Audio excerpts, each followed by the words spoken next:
Hi guys, welcome to the channel. In today's video, I'm going to show you how you can add contact information on TikTok. So before getting into this video, must subscribe to our YouTube channel and click on the bell icon. So the first step you simply need to do is to open TikTok application and log in into your account. Then you simply need to click on profile in the right bottom and click on three bars on the top right and click on settings and privacy.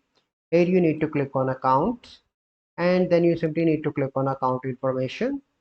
Here you need to click on contact information. So first you need to add your first name, your last name, your email address, your phone number, your street address.